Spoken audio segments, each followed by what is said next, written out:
आपका मेरी चैनल में स्वागत है। आज हम बात करेंगे चैतन्य महाप्रभु, जो हिंदू धर्म में एक प्रमुख देवता के रूप में माने जाते हैं, जिन्हें गौड़ीय वैष्णवों द्वारा विभिन्न ग्रंथों द्वारा राधा रानी और श्री कृष्ण का संयुक्त अवतार माना जाता है। उनकी जीवन लीला के बारे में आपको संपूर्ण माहिती प्रदान करूंगा।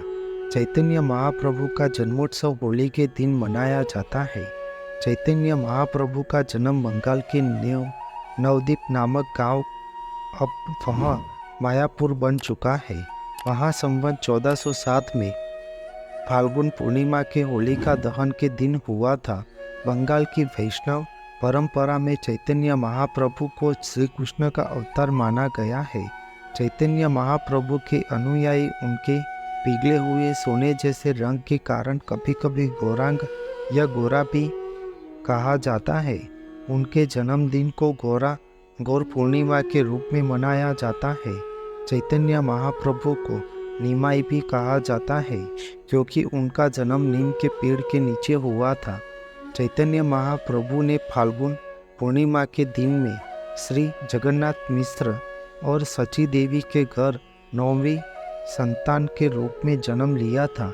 आमतौर पर 9 महीने माँ के गर्भ में रहने के बाद शिशु का जन्म होता है, लेकिन चैतन्य महाप्रभु का जन्म चमत्कारी और रहस्यमयी माना जाता है, क्योंकि चैतन्य महाप्रभु अपनी माँ के गर्भ में 13 महीने रहने के बाद जन्मे थे।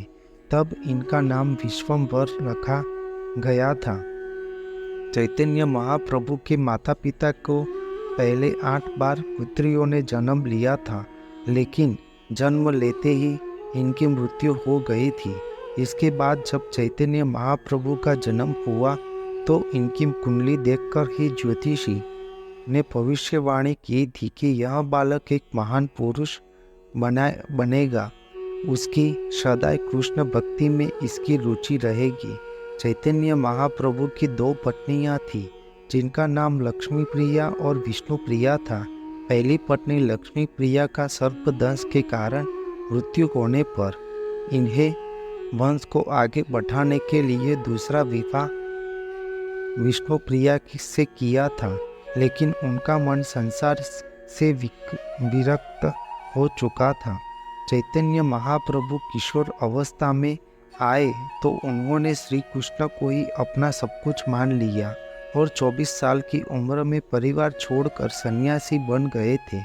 तब उनके सन्यासी गुरु का नाम स्वामी केशव भारती था। उन्होंने भगवान कृष्ण के संदेश का प्रचार किया। चैतन्य महाप्रभु ने उनके गुरु स्वामी ईश्वर पुरी से कृष्ण मंत्र का स्वीकार किया और हरे कृष्ण कृष्ण कृष्ण हरे हरे का नाम लेते हुए चैतन्य महाप्रभु श्री कृष्ण के प्रेम में मग्न होकर लीलाएं और नृत्य करते थे।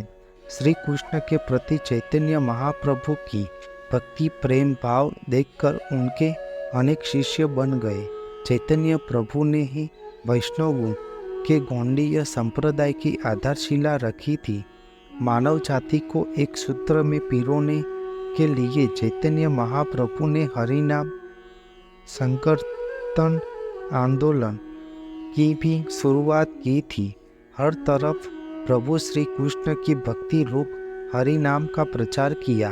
हरे कृष्ण आंदोलन में उनके लाखों अनुयायियों द्वारा दुनिया भर में उनकी पूजा की जाती है।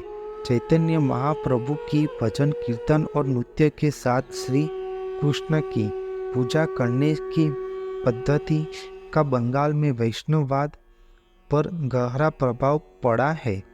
वह अचिंत्य भेद अभेद तत्व के वेदांत दर्शन के मुख्य प्रस्तावक भी थे। महाप्रभु ने गौड़ीय वैष्णववाद उर्फ ब्रह्मा माधव गौड़ीय संप्रदाय की स्थापना की थी। उन्होंने भक्ति योग की व्याख्या की और हरे कृष्ण महामंत्र के जाप को लोकप्रिय बनाया, लोगों को भक्ति मार्ग में परिवर्तन करवाया। उन्होंने शिक्षाष्टकम यानी कि 8 भक्ति प्रार्थनाएं की रचना की थी। वैष्णवों के गौड़ीय संप्रदाय की नींव चैतन्य महाप्रभु ने ही रखी थी। भजन गायकी की एक नई शैली को जन्म दिया तथा राजनीतिक अस्थिरता के दिनों में हिंदू मुस्लिम एकता की सद्भावना को बल दिया। जाति प्रांत ऊंच नीच की भावना को दूर करने की शिक्षा दी तथा विलुप्त वृंदावन को फिर से बसाया। अपने जीवन का अंतिम भाग वही व्यतीत किया।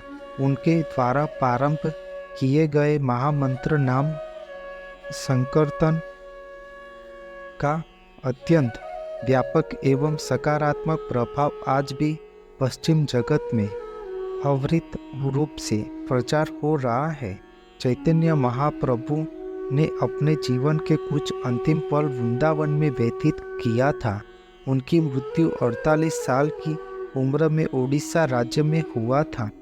चैतन्य महाप्रभु की इस साल 150वीं जन्म जयंती मनाई जाएगी। चैतन्य महाप्रभु को श्री कृष्ण के प्रति प्रेम की कसौटी रूप कहा है, क्योंकि उन्होंने आध्यात्मवाद और ध्यान को जन जन तक पहुंचाया है और कीर्तन के माध्यम से भक्ति की परिवर्तनकारी शक्ति से अपने व्यक्तिगत अनुभव को याद किया जाता है। आपको मेरी यह माहिती अच्छी लगी हो, मेरी चैनल को लाइक शेयर कमेंट सब्सक्राइब करें और बेल आइकन को दबाना ना भूलें। जय स्वामीनारायण।